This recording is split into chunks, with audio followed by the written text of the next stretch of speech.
back on Sunday, beating the Jets 24-17, while the Cowboys looked to have a formula for success in the first half before giving up the lead and losing to the Falcons. And let's not forget about the Giants, who on Thursday night won their first game over the Redskins. The Cowboys still are first in the East at 2-1, while every other team in the division is 1-2. Eric Allen is still here with us, which we appreciate. Eric, your turn to weigh in first. I'm very eager to hear this. Who is going to win the NFC East? I know you're an Eagle.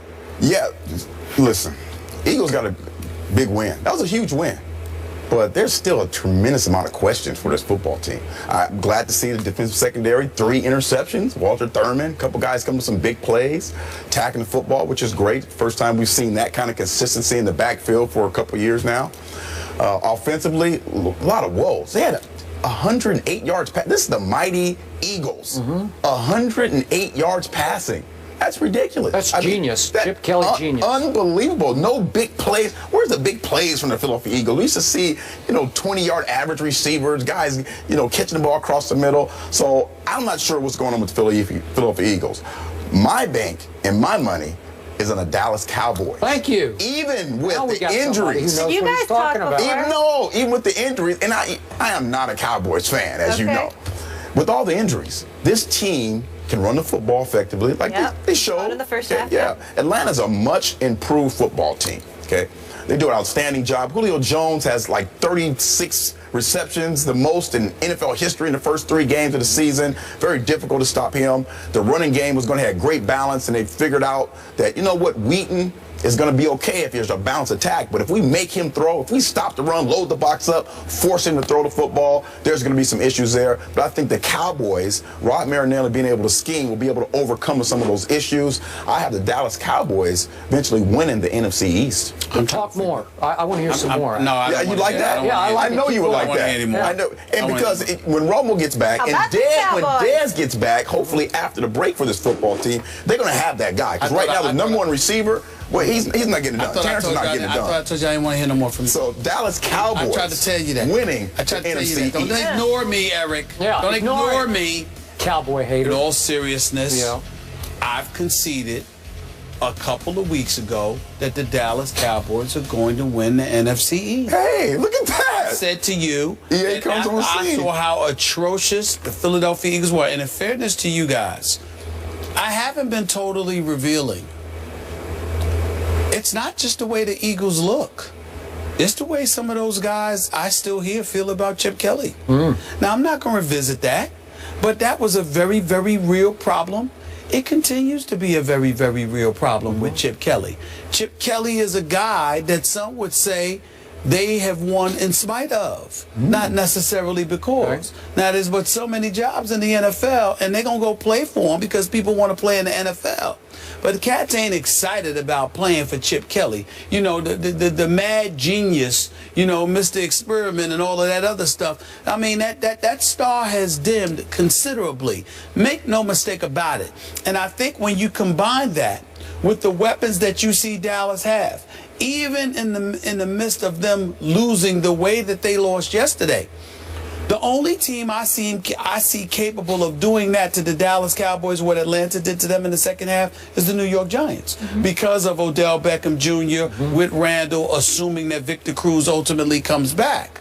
But even then, can that defense do what the Jets defense was able to do to the Eagles? I think when you look at Dallas and what Atlanta was able to do to them in the second half, I don't see too many teams capable of doing that to them, especially in the NFC East. And with the New York Giants, I can see their defense being a bit suspect. I think they will beat the Dallas Cowboys when they face them next, because I think they will split this season. Dallas Cowboys beat them opening night. I think the Giants will get them back. At Jerry World. At Jerry World. Which is like an away game for my Cowboys. Yes, to some degree. But I do believe that the NFC East is so suspect. I mean, Kirk Cousins, please. Yeah. Please.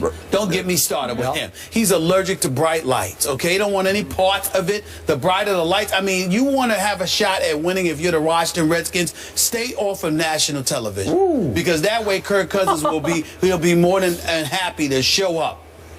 You put him under the bright lights, he will shrink like the wicked witch having water poured on him. Wow. That's Kirk Cousins. I'm just done. Maybe he's just trying to do too much. Thank you for that visual. It's just the truth. It's just the truth, okay? We don't want to see him just like go away. You know, like well, that. I'm just saying. She was done. He's She was well, like, I didn't mean it that way. I didn't mean it that way. What I mean is that he's done. Okay, that's all I meant by that, y'all. I'm sorry. I'm sorry. I haven't watched the show in a while, okay? All right, but I was just trying to say she's saw it shrunk. lately. I was just trying to say she's shrunk. My favorite That's show. all I'm That's saying. my favorite. My favorite too. I'm so touched. I'm so touched. I'm so touched by y'all, all right? I'm so touched. It's so touching, okay? I don't remember all the details about the wicked witch shrinking, all right? But I just know it has happened. All I'm trying to say is you look at that, and then you look at, you know,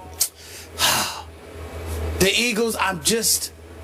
I'm so disappointed in what I have seen. Not seeing it. I'm so disappointed. How are you scoreless in 7 of 12 quarters this season? How are you scoreless? I don't see it. So to me, franchise on the way. All I have to hold on to is that the Dallas Cowboys will find a way to sink come postseason time. That's all I have to hold on to. I really do. So to sum this all up, we should remind people to just, I'm going to paraphrase you, just stay on the weedin', right? Stay on the weedin'. Because he was pretty great in the first half yesterday. 13 out of 14. Yeah. He made one bad decision and one bad throw. Tried to play hero, rolling the wrong way to his left, get the ball back to Witten.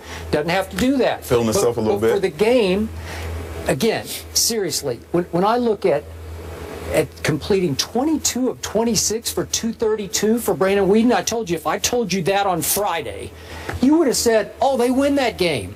They rushed for 127 yards. Now, most of those came in the first half because they went backwards for 4 yards in the second half. Okay?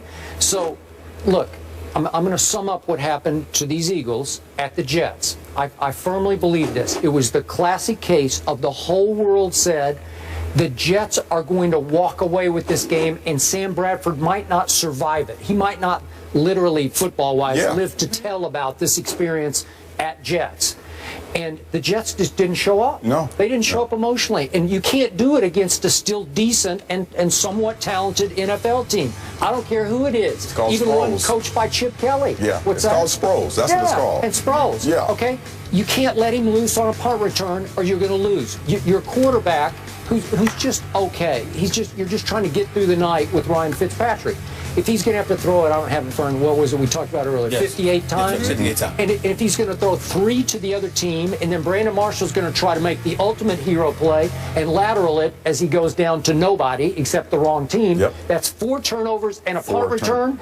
You're going to lose. You're going to lose. I'm sorry, but it doesn't mean the Jets are terrible and the Eagles are going to win the NFC East. It just was one of those any given Sunday kind of NFL games. So we're back to my Dallas Cowboys, and pretty soon, remember, Jeremy Mincey, maybe you don't know him, but he was their sack leader last year. He got a concussion in Philly in the warm-ups and played and practiced all week, and then he couldn't go yesterday. So that's a big loss. It's a big loss. It is a Cowboys need to find a way to get the #1 receiver.